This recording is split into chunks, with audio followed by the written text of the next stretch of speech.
చివరగా గోడపై అసెంబ్లీని పూర్తి చేయడానికి కాక్సియల్ కేబుల్ RG6ని LNBF సాకెట్తో కనెక్ట్ చేయాలి. ఈ స్టెప్కి కావాల్సింది కనెక్టరైజేషన్. కనెక్టరైజేషన్ అనేది వెదర్ సీల్ RG6ని కాక్సియల్ కేబుల్తో కనెక్ట్ చేసే ప్రక్రియ. అది STBతో కనెక్ట్ కావాల్సింది. కనెక్టరైజేషన్ ఎలా జరుగుతుందో మనం చూద్దాం. కేబుల్ కటర్ని ఉపయోగిస్తూ కేబుల్ ఒక చివరిని వలయాకారంలో కట్ చేయండి. కేబుల్ జాకెట్ తొలగించాలి. కేబుల్ ప్రిపరేషన్ లేదా కంప్రెషర్ పరికరంతో క్లాక్ వైజ్గా 3 నుంచి 4 సార్లు తిప్పాలి. తర్వాత యాంటీ క్లాక్ వైజ్గా తిప్పాలి. జాకెట్ బయటకు వచ్చిన తర్వాత సెంటర్ కండక్టర్కి బ్రెయిడ్ లేదా అల్యూమినియం ఫాయిల్ తాకకుండా ఉండడానికి బ్రెయిడ్ని వెనక్కు మడవాలి. ఇది ముఖ్యమైన స్టెప్. ఇది జరగకపోతే షార్ట్ సర్క్యూట్ని కలిగిస్తుంది. ఇప్పుడు డై ఎలక్ట్రిక్ పోస్ట్తో కనెక్టర్ యొక్క సరిపోయే విధంగా చేస్తూ కేబుల్ ఓపెన్ ఎండ్పై వెదర్ సీల్ కనెక్టర్ని నెమ్మదిగా తోయాలి. వెదర్ సీల్ కనెక్టర్ని చెడు వాతావరణం నుంచి కాపాడుతుంది. కానీ LNBFతో మాత్రమే వెదర్ సీల్ కనెక్టర్ని ఉపయోగించాలి, కానీ STBతో కాదు. తదుపరి కనెక్టర్ని కేబుల్తో కంప్రెషన్ టూల్లో పెట్టాలి మరియు కేబుల్తో కనెక్టర్ని జోడించడానికి కంప్రెస్ చేయాలి. ఇది కనెక్టర్ నుంచి బ్రెయిడ్ బయటకు రాకుండా హామీ వహిస్తుంది మరియు కంప్రెషన్ పూర్తవుతుంది.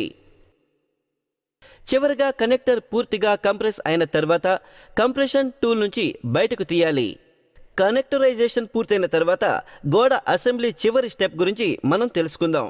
అనగా కాక్సియల్ కేబుల్ని RG6 కనెక్టర్తో LNBF సాకెట్కి కనెక్ట్ చేయడం.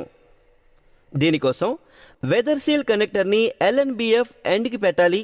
నీరు లీకేజ్ వల్ల కేబుల్ STBలకు హాని కలగకుండా నివారించడానికి మరియు కనెక్టర్ తుప్పు పట్టకుండా నివారించడానికి వెదర్ సీల్ కనెక్టర్ని కేబుల్ పై భాగం చివర అమర్చాలి.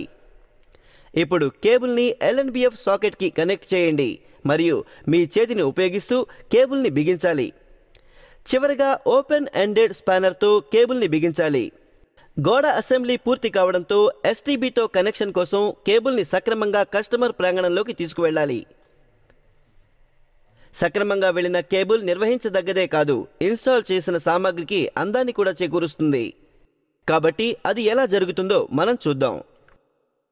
సీబెండ్ని చేయడం ద్వారా కేబుల్ని LNBFపై సక్రమంగా కట్టండి. దీన్ని కేబుల్ టై సహాయంతో చేయవచ్చు. సీబెండ్ వ్యాసాన్ని నిర్వహించడానికి సహాయపడుతుంది. LNBF సాకెట్ వద్ద కేబుల్ చాలా గట్టిగా ఉండకుండా హామీ వహిస్తుంది. కనెక్టర్ వద్ద కేబుల్కు హాని కలగకుండా లేదా సిగ్నల్ నష్టాన్ని ఇది నివారిస్తుంది. తర్వాత కేబుల్ టైని ఉపయోగిస్తూ మాస్ట్తో కేబుల్ని కట్టాలి. కేబుల్ని సక్రమంగా మాస్ట్కి కట్టిన తర్వాత గోడపైకి కేబుల్ని ఫిక్స్ చేయడానికి ముందు సర్వీస్ లూప్ సగం మీటర్ని ఒక రౌండ్ వదిలివేయాలి. సర్వీస్ లూప్ అనేది భవిష్యత్తులో ఉపయోగించడానికి వదిలివేసిన ఒక అదనపు కేబుల్, అనగా రీకనెక్టరైజేషన్ సమయంలో. ఒకసారి సర్వీస్ లూప్ సక్రమంగా ఉన్న తర్వాత STBకి దారితీసే విధంగా సరైన కేబుల్ ఫార్మేషన్ని ఉపయోగిస్తూ గోడపైకి కేబుల్ని ఫిక్స్ చేయడం ఆరంభించాలి.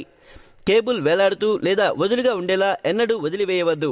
కేబుల్ టై లేదా P క్లిప్స్తో సక్రమంగా దాన్ని కట్టాల్సిన అవసరం ఉంది. కేబుల్ని సక్రమంగా నిర్వహించిన తర్వాత కేబుల్ ఓపెన్ ఎండ్ని STBకి కనెక్ట్ చేయాలి. చివరిగా ట్రే మరియు బ్రష్ని ఉపయోగిస్తూ పనిచేసిన చోట శుభ్రం చేయాలి. అభినందనలు! ఎయిర్టెల్ డిజిటల్ టీవీ ఇన్స్టాలేషన్ పూర్తి ప్రక్రియని మీరు చూశారు.